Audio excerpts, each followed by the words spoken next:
When you're choosing a new weapon in Destiny, it can be all too tempting just to look at the big number that's right there giving you a vague idea of how good the weapon will be. After all, half of these other stats are totally unclear about what they mean, and it's impossible to tell which one is worth trading off for another. But to be honest, by looking at these you could find a hidden gem in amongst a set of otherwise disappointing guns, and when you combine the right stats with a good weapon mod, which you can read more about at tradeindetectives.com, you could end up having something unstoppable to take on the Destiny universe with, whether you're a PvP Crucible kind of player, or whether you're just looking to be a superhero in the main story missions. So let's break this down. We'll start with the simple stuff, the visible stats that you can quickly look at in the inventory. First up, you've got Rate of Fire. This is exactly what it sounds like, how quickly your weapon can fire off rounds. Next up you have your impact, or how much damage will be dealt per shot. You'll often find that having high impact means that your other stats like rate of fire or the size of your magazine will be lowered, so keep an eye out for any gun that can combine those stats well. Next up you've got range, which measures the distance at which you'll be able to deal 100% of your weapon's impact damage.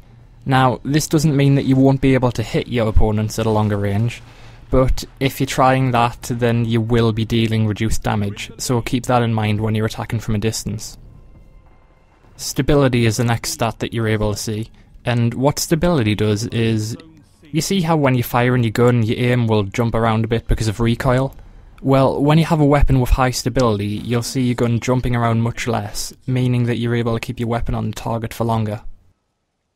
Reload, again this is self-explanatory, how fast you'll be able to reload your gun after firing. Massively important to look at if you're the type of player who likes to get in close with your opponents. Another one to look at, whether you're in close quarters or sniping from a distance, is the size of your magazine. It's going to be pretty useless having a weapon with massive impact if, when you miss your first shot, you have to reload again straight away. So try and weigh this one up a bit with your playstyle. If you're using a fusion rifle, you'll also have to keep an eye on your charge time, which indicates how long it'll take to get a shot off once you pull the trigger. If this is a huge number, then you're just going to end up embarrassing yourself when somebody sneaks up on you and you can't react in time. Blast radius is probably one of the most satisfying stats. This shows you how big the explosion will be when you hit something with your rocket launcher. The bigger this is, the easier it'll be to catch a few people with a nicely aimed rocket. And if you're using rockets, and why wouldn't you be, they're awesome, make sure that you have decent velocity too, because if that rocket is moving too slowly, then by the time it gets there, your enemies might have already had the chance to flee. So that's all of the obvious stats out of the way, but there are actually a few hidden ones that, if you're getting really deep into building your loadout, you might want to look up these beforehand. The first of these hidden stats is optics, or how much you can zoom in with the sight on your rifle. You might think that this just affects how well you can see your target, but optics actually multiplies your range stat too, meaning that you'll be able to do damage at a massively increased distance when you have a good optics stat. Another one that players who run and gun should be on the lookout for is handling. Now, this one is pretty subtle, but it can make all the difference, because it changes how quickly you can raise and lower your gun to aim. Again, this is a pretty common one for weapon mods to play around with, so make sure you're getting the right mod and your weapon will feel much more responsive when you race to draw against another Guardian. Our next non-visible stat is Recoil, or how much the gun will kick back when you pull the trigger. You know, the thing that your stability stat will try and minimise.